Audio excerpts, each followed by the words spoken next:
प्यारे बच्चों, सुधाज स्कूल में आज आप सबका एक बार फिर से स्वागत है। आज हम रुचिरा भाग द्वितीय कक्षा 7 की संस्कृत पाठ्य पुस्तक के चतुर्थ पाठ हास्य बाल कवि सम्मेलनम को आपको पढ़ाने जा रहे हैं।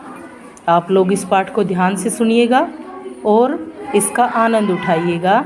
इसमें बच्चों के द्वारा हास्य कविताएं प्रस्तुत की जा रही हैं। तो इस पाठ में बच्चों के द्वारा जो कविताएं प्रस्तुत की जा रही हैं उनको सुनने में आप लोगों को बहुत अच्छा लगने वाला है। इसमें हास्य प्रधान कविताओं और वार्तालाप के द्वारा वैद, गजाधर, यमराज आदि पर रोचक ढंग से व्यंग किया गया है। साथ ही इस पाठ में प्रमुख अवयवों का जो प्रयोग हुआ है, अव्यय ऐसे शब्द होते हैं जो तीनों लिंगों में, तीनों वचनों में और तीनों विभक्तियों में सभी विभक्तियों में समान रहते हैं। मतलब वो ना तो किसी लिंग में उसमें कोई परिवर्तन आता है शब्द में, अव्यय शब्द में, ना ही किसी वचन में उसमें कोई परिवर्तन आता है, और कोई सी भी विभक्ति हो उसमें चेंज नहीं आता है। ऐसे शब्द अव्यय कहलाते हैं। तो अपना पाठ यहाँ से शुरू हो रहा है अभी। विविध वेशभूषा धारिणे चत्वारे बालक व्यय। विविध अलग अलग तरह की वेशभूषा धारण किए हुए 4 बालक मंचस्य ऊपरी उपविष्टा सन्ति, मंच के ऊपर बैठे हैं।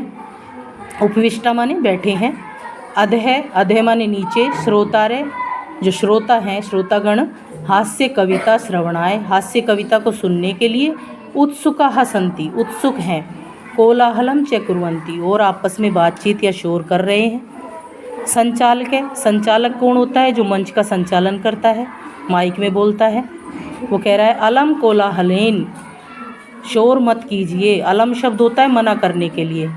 अद्य, आज, परम हर्षस्य अवसर है, आज परम हर्ष का अवसर है। यत अस्मिन कवि सम्मेलने, कि हमारे कवि सम्मेलन में काव्य हंतारे, काव्य को नष्ट करने वाले, अब यहाँ हंसाने के लिए ये शब्द यूज किया है, काव्य हंतारे, काल यापकश्च, और जो समय को बर्बाद करने वाले हैं, यानी कि काव्य को भी नष्ट करेंगे, समय भी बर्बाद करेंगे।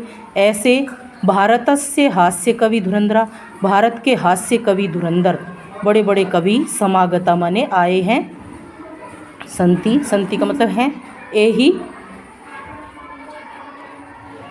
एही का मतलब होता है आइए, बुला रहा है वो श्रोताओं को।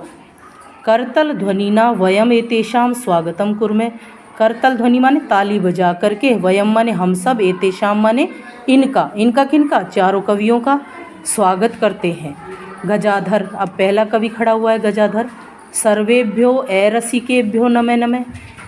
कविताओं को सुनने वाले जो लोग होते हैं, जिनको कविताएं पसंद होती हैं, उनको बोलते हैं रसिक।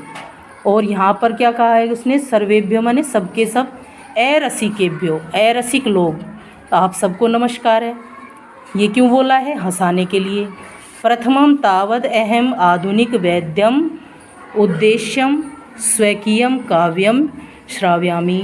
पहले क्या कह रहा है कि पहले तो मैं किसके बारे में? आधुनिक वैद्य के बारे में, जो आजकल के डॉक्टर हैं, वैद्य हैं, उनके बारे में।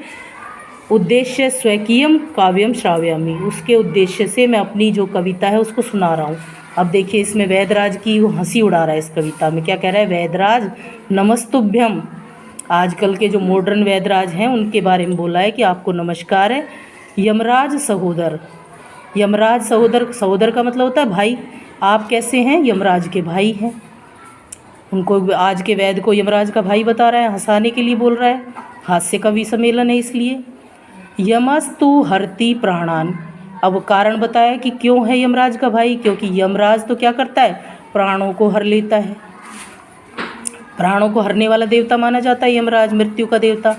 वैद्य प्राणान धनानि च, और वैद्य क्या करता है? प्राणों को और धन को, दोनों चीज़ों को हर लेता है। सर्वे उच्चैः हसन्ति, सभी ऊंची आवाज़ में हंसते हैं। अरे वेदास्तु सर्वत्र परंतु नैते मादृशा, अरे वेद तो सब जगह हैं लेकिन मेरे जैसा कोई नहीं है। नैते मादृशा, मादृशा माने मेरे जैसा। कुशला, मेरे जैसा कुशल कोई नहीं है। किस चीज़ में? जनसंख्या निवारणे, जनसंख्या का निवारण करने में, यानी खात्मा करने में। ये भी हंसाने के लिए बोला गया कि मैं कैसा वैद हूँ? जो जनसंख्या को ख़त्म कर देता हूँ, यानी लोगों को मार देता हूँ। ममापि काव्यम इदम शृण्वन्तु भवन्ते, मेरा भी काव्य यह है, सुनिए। ये कौन कह रहा है? दूसरा वेद कह रहा है। कालांतक जिसका नाम है उसने ये बात बीच में बोली है। क्या कह रहा है? चिताम प्रज्वलिताम दृष्टवा, किसी मनुष्य की मृत्यु हो गई और उसकी चिता को प्रज्वलिताम माने जलते हुए, दृष्टवा माने देख करके, वैद्यो विस्मय आगता, कि वैद्य जो है विस्मय में आ जाए, यानी अचंभे में आ गया। क्यों आया? ना अहम गतो, ना तो मैं गया, न मैं भ्राता, और ना ही मेरा भाई गया, यानी कि वैद्य का भाई कौन? यमराज।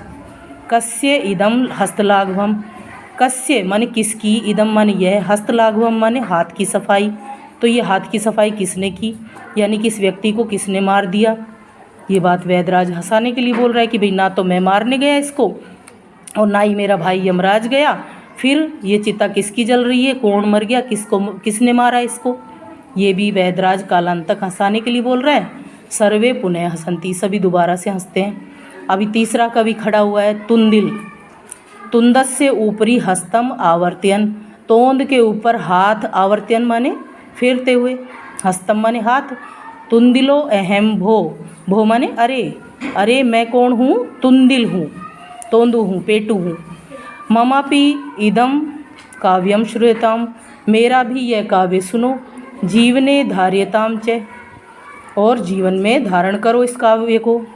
अब वो क्या सुना रहा है देखिए। परान्न प्राप्य दुर्बुद्धे माँ शरीरे दयाम कुरु, हे दुर्बुद्धियों, अगर परान्न, परान्न माने दूसरे का अन्न, दूसरे का भोजन, अगर प्राप्य माने प्राप्त हो रहा है, तो माँ, माँ माने मत, शरीरे दयाम कुरु, शरीर पर दया मत करो, मतलब कोई तरस मत खाओ, खूब दब के खाओ, ये कह रहा है मोटू। परान्न दुर्लभम, क्यों?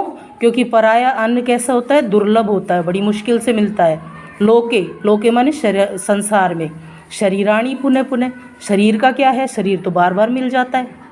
ये बात भी उसने हंसाने के लिए बोली है, जबकि ऐसा थोड़ी है, शरीर बार बार थोड़ी मिलता है। लेकिन वो क्या कह रहा है कि दूसरे का माल अगर मिले तो दब के खाओ। क्यों? क्योंकि शरीर तो फिर मिल जाएगा, दूसरे का माल दोबारा नहीं मिलेगा। सर्वे पुनः अट्टहासम कुर्वन्ति, सभी दोबारा से अट्टहास करते हैं, यानी जोर से हंसते हैं। चावार्कम, अब अगला कवि खड़ा हुआ है, चावार्क। आम आम, हाँ हाँ, शरीरस्य पोषणम सर्वथा उचितम एव, हाँ शरीर का पोषण सर्वथा उचित ही है। यदि धनम नास्ति, यदि अपने पास धन नहीं है, तदा ऋणम कृत्वा अपि, तो ऋण लेकर भी, किसी से कर्जा लेकर भी, पौष्टिक पदार्थ एवं भोक्तव्य, पौष्टिक पदार्थ ही खाना चाहिए। तथा कथयति, इसलिए ऐसा कहा गया है। चावार्क कवि, चावार्क कवि क्या कह रहा है कि इसलिए मेरा ये कहना है, यावत जीवेत, जब तक जियो, सुखम जीवेत, सुखपूर्वक जियो, ऋणम कृत्वा घृतम पिबेत, ऋण करके घी पियो। भाई किसी से कर्जा लेके भी चाहे घी पीना पड़े, लेकिन शरीर का ध्यान रखना चाहिए। ये बात वो कह रहा है। कौन कह रहा है? चावार्क कवि। अब अगला श्रोतारे, श्रोतारे माने श्रोतागण। सभी श्रोतागण क्या कह रहे हैं? तरही ऋणस्य प्रत्यर्पणम कथम, तरही माने तो, ऋणस्य कर्जे का, प्रत्यर्पणम माने वापस लौटाना, कथम माने किस प्रकार होगा। भाई कर्जा लेके घी तो पी लेंगे, लेकिन उसको वापस कैसे लौटाएंगे? चावार्क कह रहा है, श्रूयताम मम अवशिष्टम काव्यम, वो कह रहा है कि सुनो सुनो, अभी मेरी कविता ख़त्म नहीं हुई है, मेरा बचा हुआ जो काव्य है उसको ध्यान से सुनो। तो अभी उसकी कविता क्या बच रही है, वो क्या बता रहा है? घृतम पीत्वा श्रमम कृत्वा, भाई कर्जा लौटाने की चिंता है तो पहले घी पियो और फिर मेहनत करो।